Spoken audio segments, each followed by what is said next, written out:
going on, YouTube fam? It's your boy Tony 2 times, and we back with another episode of Hood Tales, man.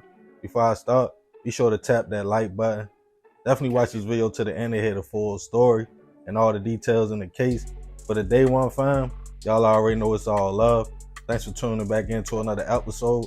If you're new to the channel and you feeling the content, feel free to subscribe. Definitely hit that notification bell so you can be notified every time we drop a new video. Let's get right into the story. As men, most of us are taught at a young age to be strong, follow certain laws and codes, and carry ourselves a certain kind of way. That all sounds real good, but as human beings, nobody is perfect. We all have flaws and weaknesses. With most men, our number one weakness is women. I don't care how mentally strong we are, a pretty face or nice body gets the best of us off our game, especially if you are single, at your peak, and have some game about yourself. It's pretty easy to catch a young lady, or multiple, depending on how you are out here moving. And that's a pretty normal thing. That's what you are supposed to do. If you are not married, in your 20s, you having fun, playing the scene to see what's out there, especially if you have some wheels to get you around the city, a job to be able to spend a few dollars every now and again to go on a date. Then you add the accessibility of dating sites or social media. You can slide in a female's DMs or send a message to see what's to them. They might feel the same way. Y'all link up. Now here comes the hard part, because you just never know who's behind that screen, what's going on in their personal life, or what type time they are really on. But for most men, every day we take that risk.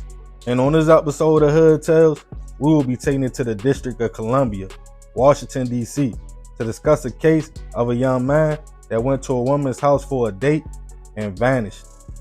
Back in 2017, Marty McMillan Jr. was 22 years old and residing with his grandmother in Maryland. Marty, just like most young men, had been in a little bit of trouble, but nothing major, and was trying to get his life together.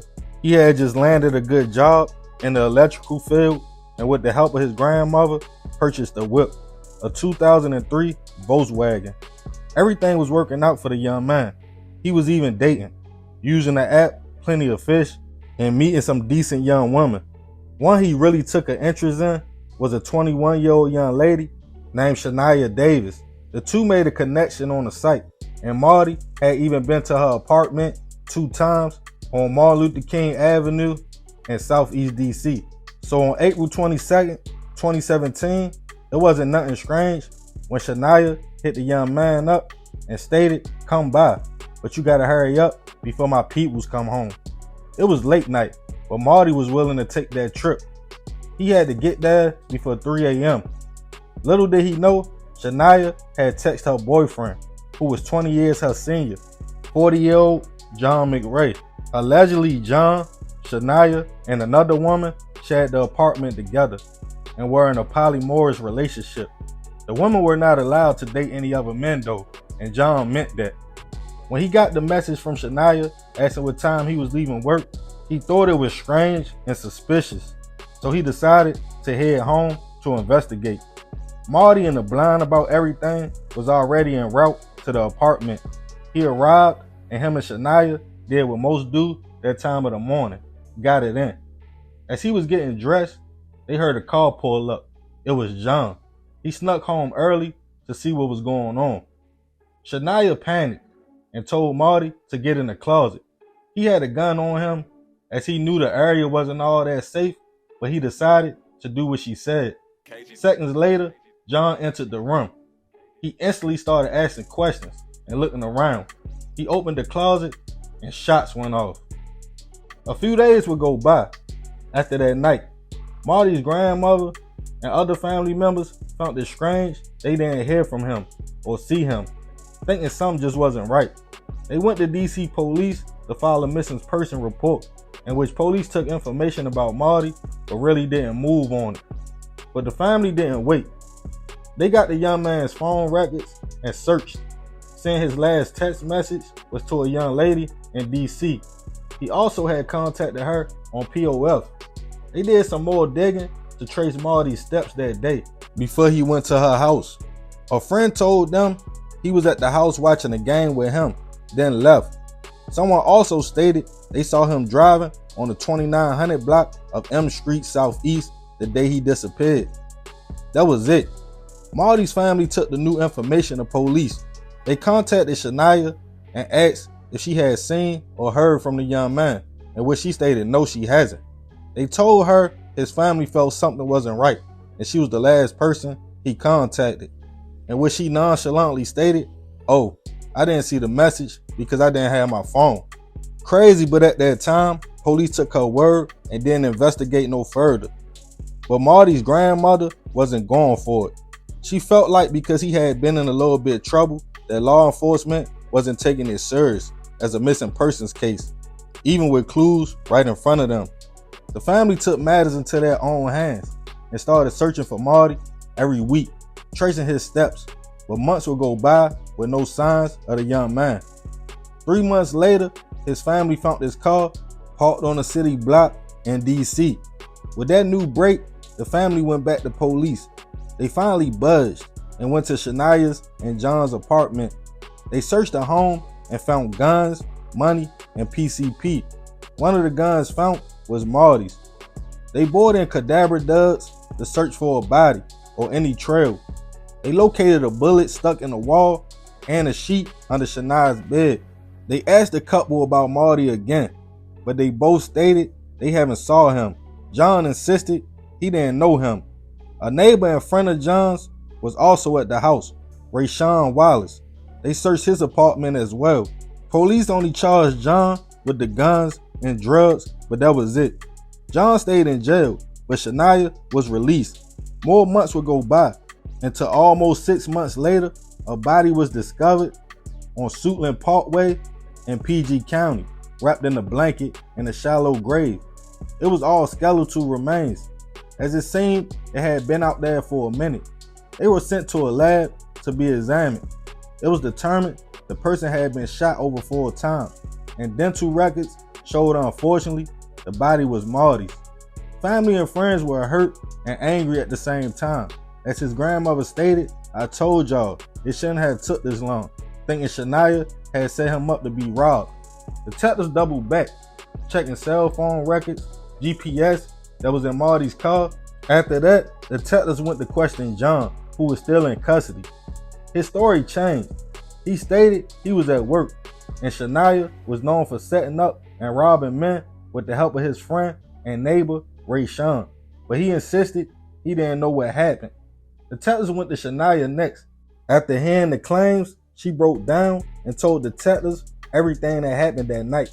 When her and Marty finished having intercourse, John popped up. She told Marty to get in the closet, but John went to search. As he opened the door, he allegedly shot Marty multiple times before grabbing his gun, as Marty never shot it. He then angrily told Shania to help him clean up. With the help of someone else, he waited till about 6 a.m., wrapped Marty's body up, and took it to PG to dump it, and then he ditched his car. His debit card was used after that date, causing police to believe he was still alive. That's one of the reasons they claim to not at first move on the information the family gave. John was hit with second-degree murder charges, and Shania 3 counts of accessory after the fact. Marty's family was glad some justice was coming, but angry it took so long. Their joy was short-lived, as Shania was quickly released. The family felt she deserved to be charged with the hit as well. At first she was, but then the charges were dropped to lesser. John was offered a plea deal of 18 to 21 years to run concurrent with time he was already serving from the 2017 case when police found the guns and drugs, but he turned it down. While I was doing my research, I couldn't find anything stating him, Shania, or anyone else was sentenced yet for Marty's murder. Rest in peace to Marty. I send my deepest prayers and condolences to his family. I'm not sure if he knew when Shania said hurry up before my peoples come home that she was talking about a man, but unfortunately his trust of the situation cost him his life. It's sad to say, as men, when it comes to women, our judgment sometimes can be mostly cloudy. We become one-track minded. I get Shorty lied to police because she was scared of John, But why play these kind of games if you already in a relationship? It's a catch-22 because Marty possibly could have known she had a dude. So I won't point the finger. If he did, fellas, don't ever go nowhere where another man lays his head to do nothing. That's a death trap. If he didn't know and Shania didn't tell him who her peoples was, he could have just thought it was family. That's still cold. Either way, it's crazy. This story never got any national attention, which is surprising, as Marty's family felt he was prejudged from jump. More of this story, fellas, think outside the box when it comes to these women meeting girls online and pulling up to cribs. Never trust that situation, especially if they tell you to hurry up or come now. It's a dirty game out here. A pretty face, smile, or nice body shouldn't equal trust. Move accordingly, and remember, we gotta succeed not to fail, so we won't be just another hood tale. Man, crazy story, man. Rest in peace to Marty. Like I said, I send my prayers and condolences to his family. I ain't gonna talk too much more about this one. Let me know what y'all think in the comments. It's another episode of Hood Tales. Appreciate you if you made it to the end. Y'all already know it's all love, fam. It's your boy Tony 2 times.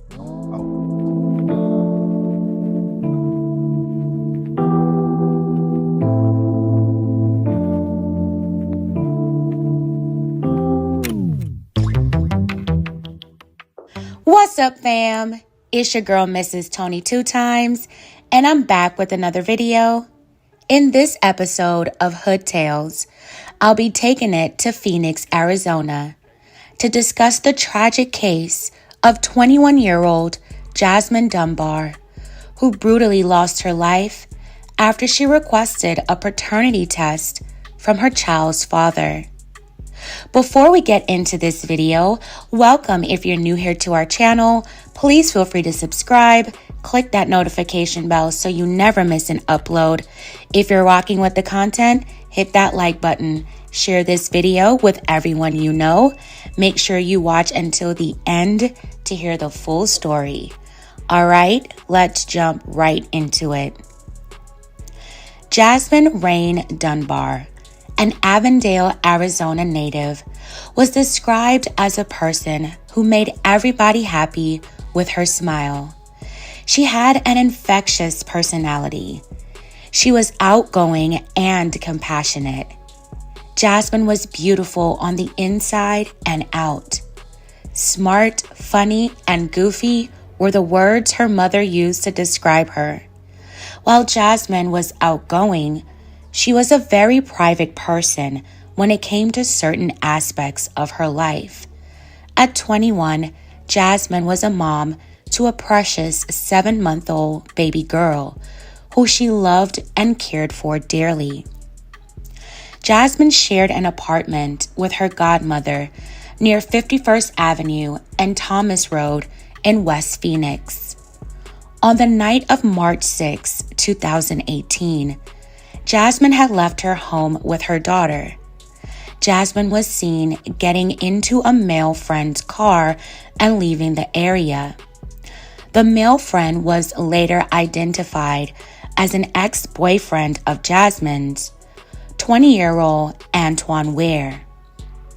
According to reports, Jasmine's godmother said that Jasmine had left with Antoine that night to have him take a paternity test. That was the last time Jasmine was seen or heard from. Her cell phone went straight to voicemail. At almost 10 p.m., Phoenix police responded to a call for a child welfare check after a baby girl was found in her car seat on the side of the roadway. The location was several miles away from where Jasmine lived. Officials were able to determine that the baby girl was Jasmine's daughter. Police found one adult-sized shoe, a backpack, diaper bag, and an ID with Jasmine's name on it next to the baby. Jasmine's family was very concerned because her disappearance was out of character, especially abandoning her baby. She would have never left her baby's side for anything, according to family members. Jasmine's mother had spoken with her around 4:30 that afternoon, and she said Jasmine sounded fine. Jasmine's family was desperate for answers. During the investigation, police also spoke with another one of Jasmine's exes. According to the report, he told officers that Jasmine had asked him to come over to her apartment that night. He told police he saw Jasmine get into Antoine's car and was confused, so he called her. Jasmine told him she was going with Antoine to have a paternity test done and she would be back. But he told police he never saw either one of them again. The next day, on Wednesday, March 7th, 2018, at 3:30 in the morning, officers located Antoine at his home. They took him to police headquarters for questioning. Antoine told police he picked up Jasmine from her apartment, and Jasmine put the baby in her car seat in the back seat of his car. According to the police report, Antoine first allegedly claimed he and Jasmine had gotten a disagreement, and a short time later, he claimed to have dropped her off back at the apartment. But as the interview continued, Antoine later changed that story and admitted to having a physical altercation with Jasmine. The disagreement allegedly resulted in him punching her several times in the face with his fist. He claimed to have left Jasmine in a field near 107th Avenue and Camelback, which is near a spring training baseball ballpark. He claimed that Jasmine was still alive at the time.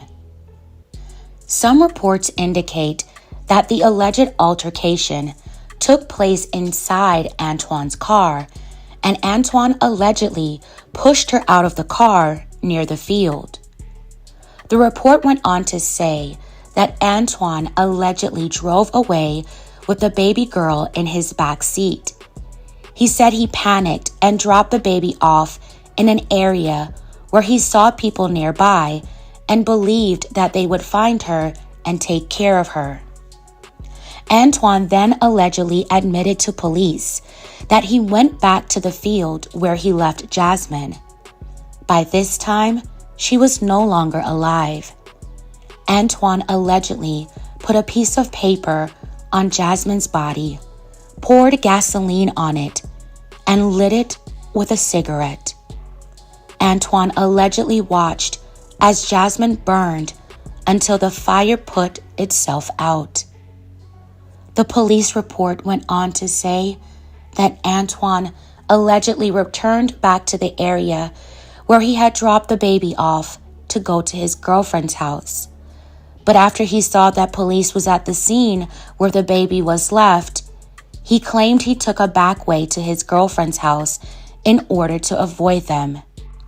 During his interview, police said Antoine had no signs of injuries, as if he had been hit or attacked. Police would analyze Antoine's cell phone records, which showed that his cell phone utilized a tower in the area of 107th Avenue and West McDowell Road. Through that, officers were able to locate Jasmine's body. Officers and the air unit were dispatched to that area. At approximately 4:35 p.m. that afternoon, Phoenix Air Unit found a body in the area of 107th and Camelback. Police said the location fell in the area of coverage that Antoine's phone was used the previous evening.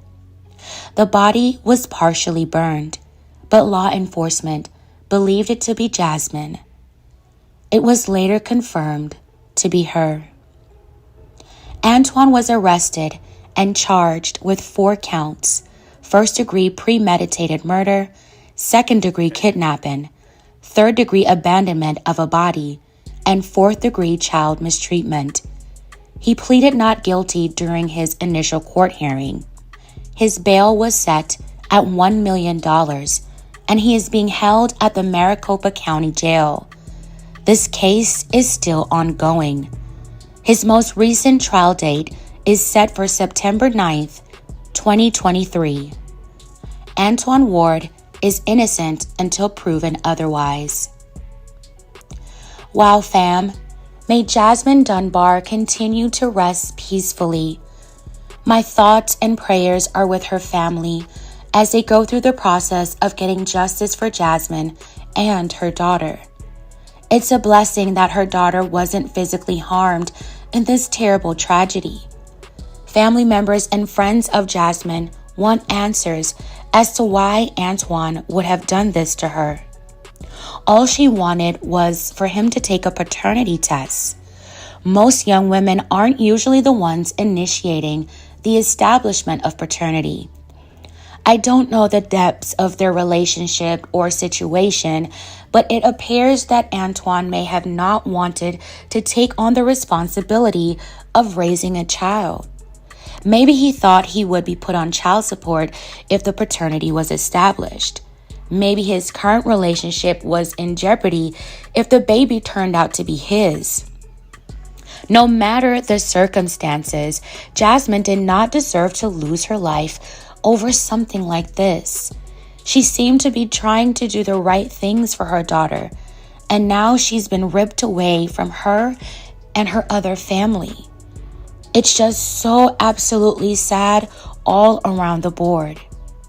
If Antwan is responsible, his anger and rage towards the situation led him to lose control. So he snapped and created a series of events that made everything even worse. He's been locked up for over 5 years fighting these horrific charges. Jasmine is no longer alive. A daughter is without her mother and possibly a father. If the baby wasn't his, then a paternity test would have cleared all that up. He could have moved on with his life afterwards. I was not able to find anything that confirmed whether Antwan was the father or not. Fam, tell me your thoughts on this in the comments below. Again, I send my condolences to Jasmine's family. I hope they can heal from this and get the closure they need. Alright fam, that's it for this episode of Hood Tales. Thank you all so much for watching. Please don't forget to like, share, and subscribe. This is your girl, Mrs. Tony 2 Times, and I'm out.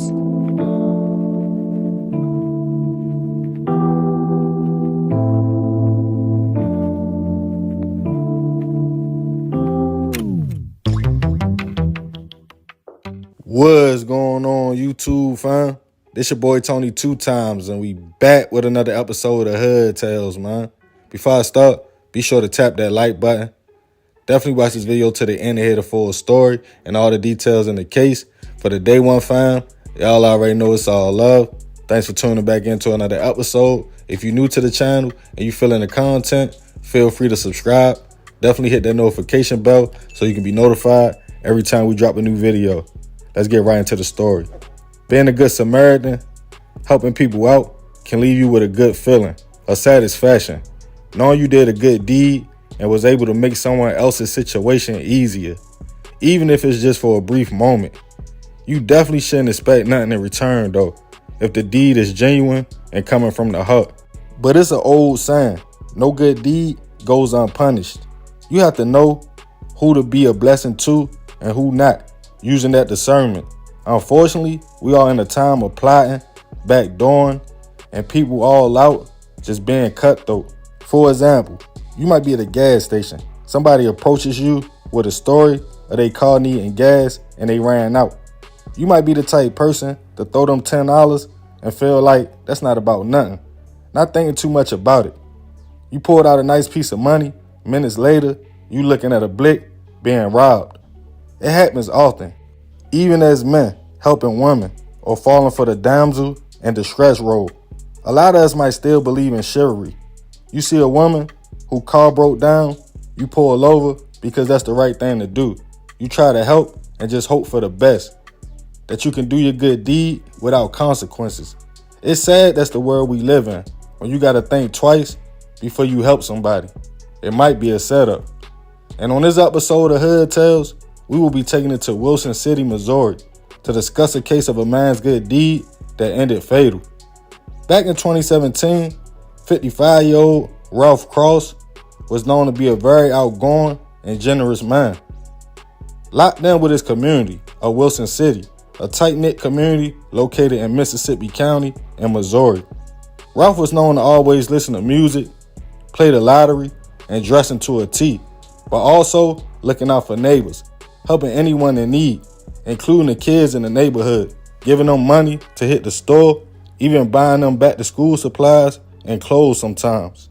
So when on July 31st, 2017, when a man was driving late that night and saw 4 young women with Tennessee tags stuck on the side of the road, he didn't hesitate to stop. Approaching a woman who was at the time 28-year-old Brittany Carey, 23-year-old Parnisha Taylor, 19-year-old Janisha Simmons, and 23-year-old Letitia Dotson. The women were all from Tennessee, and their tire had blown out on the highway. It was getting late. Allegedly, they stated they didn't have any bread to purchase a new tire and didn't know how they would make it back home. Ralph offered to purchase the women a tire and pulled out some cash, stating it wasn't a problem, in which he did purchase and get their vehicle situated. But it was getting late. He offered the woman could stay the night, in which they all agreed. He seemed cool. They would just head back to his home and kick back. As they were chopping it up, it came out that the women were actually adult entertainers or alleged escorts in town posting ads online trying to make some extra money. Things seemed to be cool as the man didn't judge them. They all hung out until the early morning hours, with one of Ralph's friends and neighbors even coming to the house as well. The next morning, on August 1st, it was super early, around 6:30 a.m., when Ralph's friend decided he would head back to his crib because the women were leaving in a few and everyone was going on about their regular day. One of the young women got in the vehicle. The 4 drove as the other 3 stayed and talked to Ralph. But while talking, an argument started. Before soon after, shots went off. The women ran out the home, hopped in the whip, as Ralph's friend, who wasn't far from the house, heard the commotion and popped. As he turned around, he saw the woman pulling up on him, stating, "Man, don't go back to his house. He tripping," before pulling off. Confused about the situation, he called local police, who responded to the home to find Ralph suffering with a gunshot wound in the middle of his back, with his pockets turned inside out, the cushions on his couch flipped over, looking like the home was searched. He was unfortunately pronounced gone, taking the tight-knit community by storm. Police located a 9mm shell casing and also talked to Ralph's friends and other witnesses, who stated they saw him with 4 young women from out of town. Helping them out, they went in stores and was driving a white car with Tennessee tags. They also told police Ralph had a large stack of cash on him that wasn't found on him or in the house. Detectives went to local stores and got footage showing a woman entering and walking around. They also got the car on surveillance. They searched Ralph's car and lifted a fingerprint belonging to Letitia, alleging her and the others were in the car with Ralph. As information hit the news, the 4 women pictures was everywhere, wanted for questioning, but they were long gone.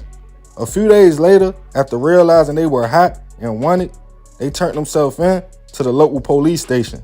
They were all interviewed separately. 2 of the women stated they were all chilling when Ralph and Brittany started arguing. Then she shot him. They all ran back to the car and headed home. All women acknowledged being at the house, but stated it wasn't a setup. But detectives had information about a robbery. They were all charged with first-degree hit, armed robbery, and held at different facilities as court dates started. They all pleaded not guilty and waived their arraignment hearings. Brittany was pointed out as the aggressor and mastermind. Eventually, she entered a guilty plea of second-degree murder and was sentenced to 16 years as the shooter.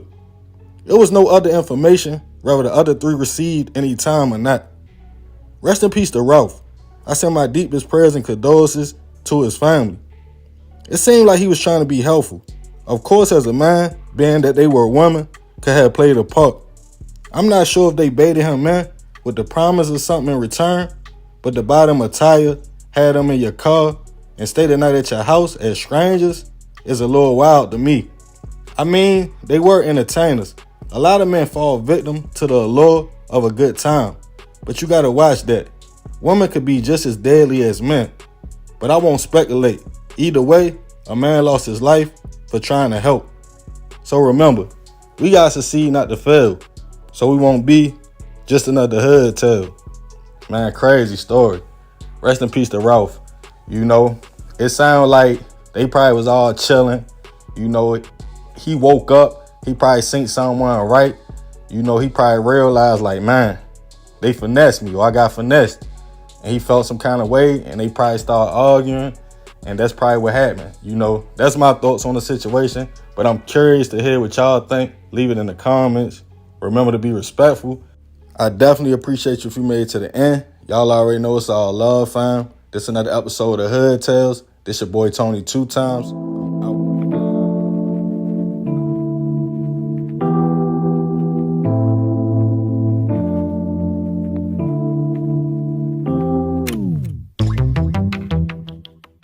What's going on, YouTube fam? This your boy Tony 2 times, and we back with another episode of Hood Tales, man. Before I start, be sure to tap that like button. Definitely watch this video to the end to hear the full story and all the details in the case. For all the day one fam, welcome back. Y'all already know it's all love. Thanks for tuning back into another episode. If you're new to the channel and you feeling the content, feel free to subscribe. Definitely hit that notification bell so you can be notified every time we drop a new video. Let's get right into the story. Being a teenager comes with many growing pains. From school, home life, to the friends you choose to hang with. Those years between 12 years old to 17 really can shape a young man or woman into what they will become as an adult. You have teens that might go through a phase of peer pressure or being fascinated by the streets. They have a few hiccups but keep going in life to do great things, since they see both sides of the fence, from the trenches to going legit. But for others, the streets are their downfall, getting so caught up with the lifestyle, possibility of easy money, and making a name for themselves. By the time you look up or think about what you're doing, it's too late. Now you are in too deep, and mistakes can have a long-lasting effect. This is a new era. With social media, it's nothing for kids to DM each other, set up plays, talk about doing hits, even sharing game knowledge on the internet. It's definitely a dangerous time when at a touch of a finger, you can set up a deal, bait somebody in, and do something crazy that might destroy your life or someone else's. And on this episode of Hood Tales, we will be taking it to Indiana to discuss a case of 3 teens playing for an easy play that turned fatal. Back in 2019, 27-year-old Adriana Cercado had been through a lot, losing both parents. Her mother passed away when she was a senior in high school, but Adriana would still push through to graduate. Just 1 year later, her father also passed away. The tragedies made the young lady and her siblings a lot closer. She became a symbol of strength in the family, becoming a medical assistant, looking out for her nieces and nephews, and staying close to her peoples. Adriana and one of her sisters had a place together in Portage, Indiana, right outside of Gary. Things seemed to be going good and in the right direction for the young lady. In November 2019, while scrolling through social media, she saw someone selling an iPhone.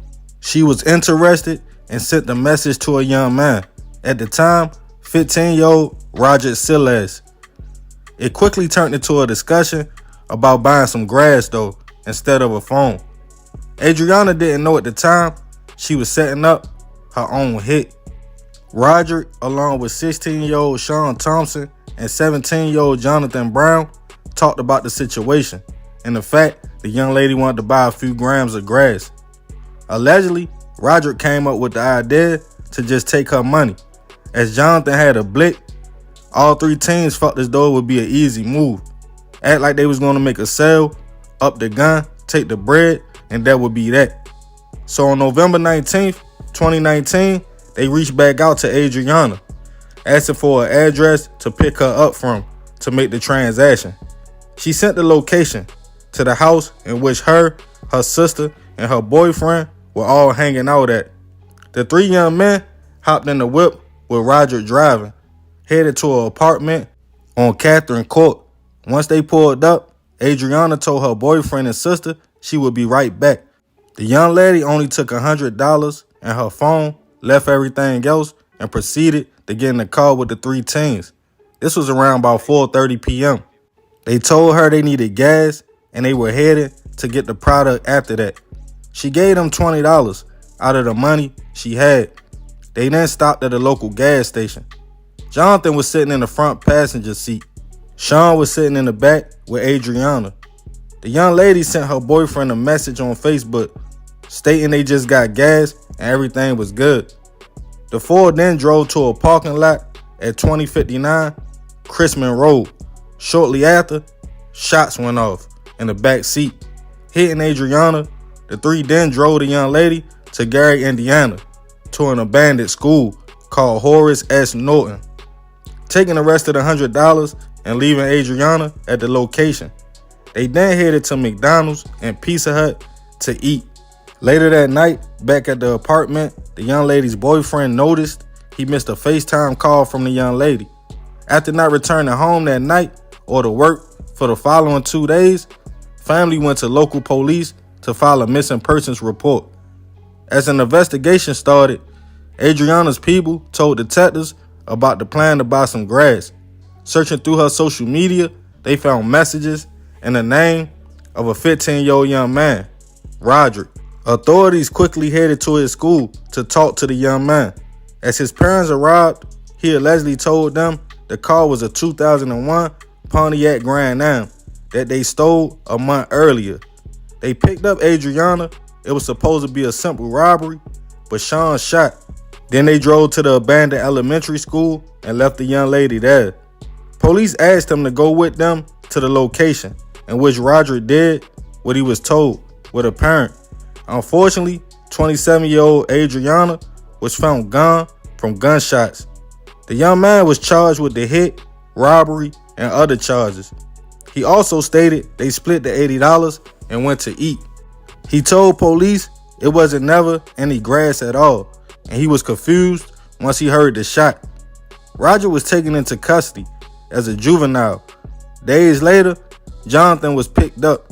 Sean allegedly was already in custody before being a suspect in the hit for fleeing a traffic stop in the stolen Grand Am and tossing a blick later to be found as the murder weapon.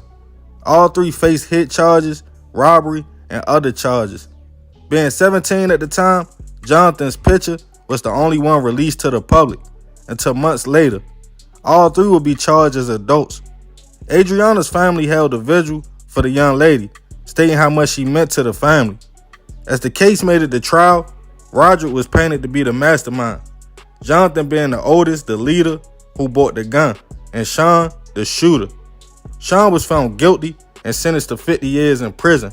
The other young men said they were supposed to up the pole and scare her, easy play, but he went against the plan and shot.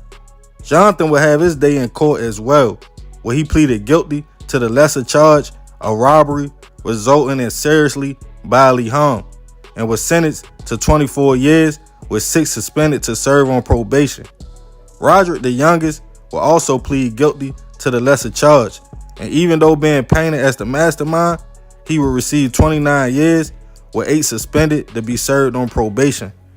Adriana's family spoke out in court on how she was set up and dumped like trash for $100.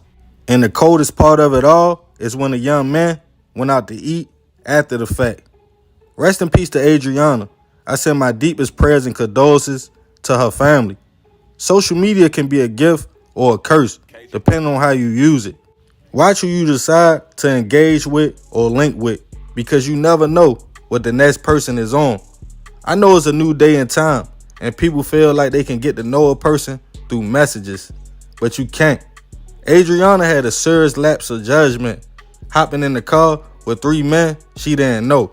If it was just a simple transaction, her and her boyfriend could have met them out front, grabbed what they needed, and went straight back in the house. No need for her to leave. More of this story, what seems petty and like chump change to you, it can be a come up for somebody else. Don't be so loose with your information. Shorty and them get a second chance at life, but this young lady is gone forever. Over $100. So remember, we gotta succeed not to fail, so we won't be just another hood tale. Man, rest in peace to Adriana. Y'all heard the story. Crazy situation. I don't understand exactly why she chose to leave her home and go with them. Allegedly, she just wanted to get the product. I guess they told her that they had to go pick it up. She even gave them money to get gas. Told her boyfriend everything was good in the message. If I was him, I would have instantly been like, nah, you not going with them. Like, I don't know what y'all got going on, but this ain't that. But you know, everybody move different. Everybody got the way they do things, man. But I ain't gonna talk y'all head off. Leave it in the comments. Definitely be respectful. Let me know what y'all think about this one. I appreciate you if you made it to the end. It's your boy Tony 2 times. This is another episode of Hood Tales. Love, fam. I'm out.